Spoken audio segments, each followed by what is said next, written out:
السلام عليكم ورحمة الله وبركاته. معكم زيرو. جيناكم في فيديو جديد، لذا أرجو منكم الاشتراك في القناة وتفعيل زر الجرس والضغط على زر اللايك ونشر الفيديو ومتابعة الانستغرام. خليكم مع الانترو. Hey, chill, I'm still going. Ride in the Maserati, catch a body, she a hottie, call her shawty, look like a Barbie, catch her like Cardi, throw a party with your mommy, I can tell that she want me cause I'm so. بعد 56 عاما من ادعاء موته، سجين الكاتراز الهارب يتحدى مكتب التحقيقات الفيدرالي. في 11 يونيو 1962 تم الهروب الأكثر جرأة في التاريخ من سجن الكاتراز، نفذه 3 رجال، وهم فرانك موريس والأخوان جون وكلارنس إنغلين، ولم يرهم أحد مجددا منذ ذلك الحين. بعد 17 عاما يئس مكتب التحقيقات الفيدرالي من إيجادهم، وأغلق القضية عام 1979 بعد أن توصل إلى استنتاج مفاده أن الرجال غرقوا وجرف البحر أجسادهم. ألهبت قضية الهروب الأجرأ والأكبر في التاريخ خيال العامة، وتحول الرجال ال3 إلى قصة فلكلورية وأبطال شعبيين. استمرت الأقاويل حتى يومنا هذا بأن الرجال نجوا من المياه واختفوا، وتجنبوا القبض عليهم أكثر من 56 سنة، وتزخر المواقع بقصتهم وحبكة هروبهم وتناولها كتاب السينما والدراما، إلا أن الإشاعات تأكدت بعد رسالة جون إنغلين متحديا فيها مكتب التحقيقات الفيدرالي.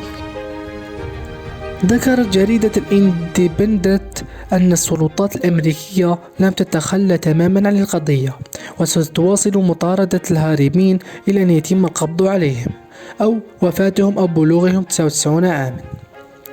يحمل سجن الكاتراز سمعة سيئة لظروفه القاسية وإيوائه سجناء أصحاب الأفعال المشينة، وهو سجن فيدرالي أمريكي مشيد فوق جزيرة بخليج سان فرانسيسكو بالولايات المتحدة، تعرف بجزيرة الكاتراز أو الصخرة. من أشهر مساجينه الكابوني، هو عضو في العصابة الأمريكية وقد قاد عصابات جرائم التهريب وأنشطة غير قانونية. وماشين غان كيلي، مهرب أمريكي وسارق بنوك، ووايتي بولغر، أشهر رجال العصابات الأمريكية، أدين بالقتل وأحد رموز الجريمة المنظمة في أمريكا. أغلق هذا السجن عام 1963 وتم تحويله لاحقا إلى موقع سياحي. هذا هو المكان الذي يرسل إليه السجناء باعتبارهم مخربين لأقصى درجة لمؤسسات الدولة، ونظرا لأن السجن مبني على جزيرة ولديه جهاز أمني على أرفع مستوى، اعتبره السلطات سجنا حصينا لا مفر منه. فعلى الرغم من أن جزيرة الكاتراز لا تبعد سوى 1.5 كيلومتر من شاطئ خليج سان فرانسيسكو، إلا أن المياه المحيطة بها تستطيع تجميد وتمزيق أعتى السباحين بسبب حركة المد والجزر القوية، ما يجعل السباحة إلى البر الرئيسي ضربا من الجنون.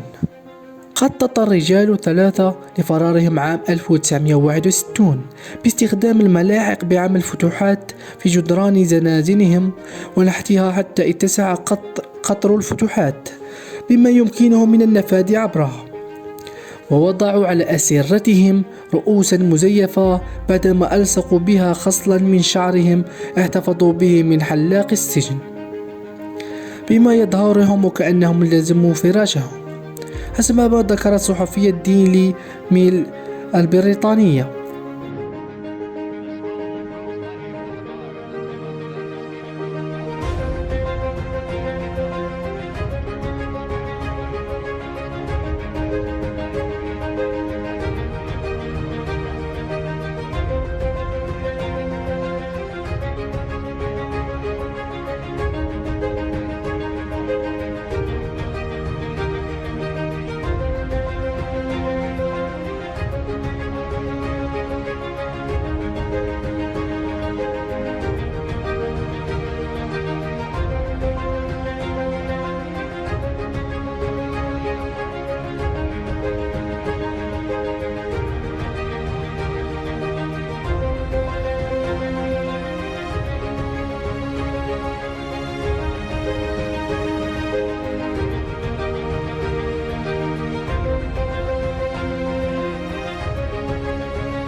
وصمم المجرمون طوافات نجاة من معاطف المطر، وصارعوا الأمواج حتى اختفوا عن الأنظار لمدة 56 عاما.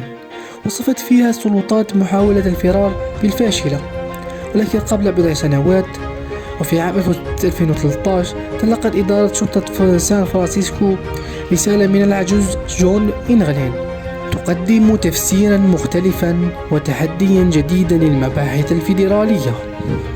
في الفترة الافتتاحية من الرسالة كتب: اسمي جون إنغلين، هربت من ألكاتراز في يونيو 1962 مع أخي كلارنس وفرانك موريس.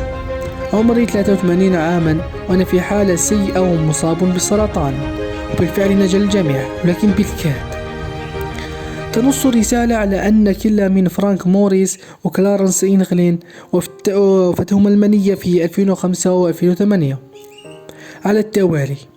وعرض جون تقديم نفسه إلى السلطات مقابل العلاج الطبي والحكم بالسجن لمدة سنة واحدة، مشترطا على السلطات الإعلان بذلك على القنوات والجرائد المحلية. متابعا: سأكتب إليكم مرة أخرى لكي تعرفوا بالضبط أين أنا. هذه ليست مزحة.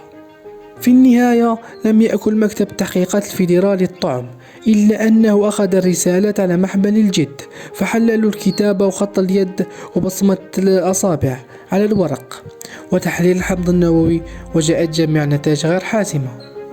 منذ هذه الرسالة لم يكن هناك المزيد من مراسلات جون إنغلين، ولا يعلم أحد إذا ما زال على قيد الحياة بالرغم من جهود المباحث الفيدرالية.